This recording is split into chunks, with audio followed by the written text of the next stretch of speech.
everyone, welcome to GardenFork. Today I'm going to show you the basics of how to use one of these, a pressure cooker. If you've seen any of my other GardenFork Cooks videos, I really like using the pressure cooker. They vary model to model. You should always refer to the instructions that come with your pressure cooker. But I want to show you the basics of how these puppies work, and I think why you should be using them, okay? Cool thing about pressure cookers is they cook foods faster than if you were just, say, to put some beans in a pot and cover it and, take whatever time. This thing, it cooks at a higher pressure, it's highly regulated and controlled, and kind of boom, done, you're out. People say, oh, cook beans in 5 minutes. It's not quite that fast, but it does save you a lot of time. It also softens tough meats. You can cook squash in this fairly quickly. It's just, I use it just about every day, and they really can save you when you're in a crunch. All of a sudden, wow, I need to cook a bunch of whatever, risotto. In here, quick, done. Okay, let's talk about the parts of a pressure cooker. You have the bottom, usually has a thick base, and then it has a lid that usually has a locking mechanism, like that. All the pressure cookers are different, but have similar features. You have usually an adjustment for high and low pressure, plus a release, a quick release setting. There's usually a lock knob of some sort here. On the interior of this is a gasket. You have to keep that clean. And you have to generally keep this clean. Well, it's like any pot, you have to keep it clean. But pressure cookers, it's especially important. They're fairly easy to clean, all right?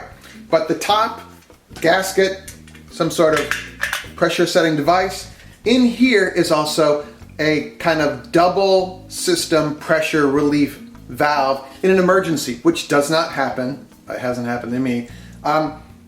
So that's all usually in the top. I would avoid the kind of pressure cookers that are called jiggle top ones. It usually has a weight that sits on top of a small thing sticking out here. Just my opinion.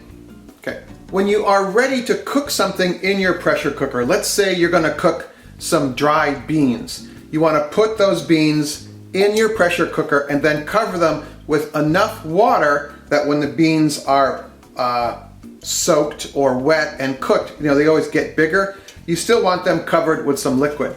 The other thing you need to pay attention to is you don't want to overfill your pressure cooker with water. It needs a certain amount of headspace just for air or steam. And in this cooker, there's a line right here, and almost all pressure cookers I've seen, there's some sort of a liquid fill line. Don't go above that, okay? So put whatever food it is you want to cook in your pressure cooker, add in your liquid, put the lid on, lock the lid, and then put it on high heat. Again, we're following the manufacturer's instructions here. At a certain point, you're going to reach what's called pressure.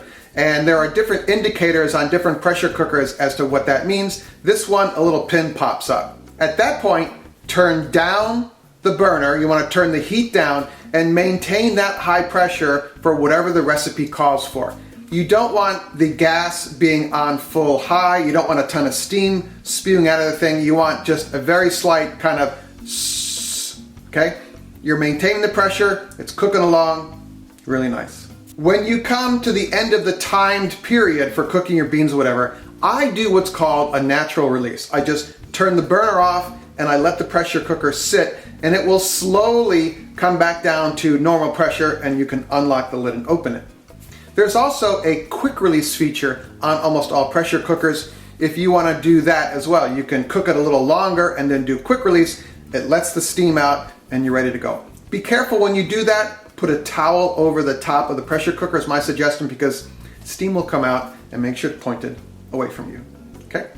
And that's it. Those are the basics of how to use a pressure cooker. Again, follow the manufacturer's instructions, but I just kind of wanted to demystify this. These are really great kitchen tools. I talk about which ones I own and which ones I suggest you buy in the links in the show notes below here. I own 2 of them right now. I use them not every day, but a lot. Like if I wanted to make some pea soup right now, I could throw some stuff in here and cook it, and boom, done, you're out. So much faster than regular cooking. I don't know, as you know, I like pressure cookers. So there you go. More pressure cooker videos. There's links down here and at the end of the show. And also you can check out our DIY show about, well, DIY stuff. All right, make it a great day. Thanks for watching. Oh, sign up for our email newsletter too. Link is right below. See ya.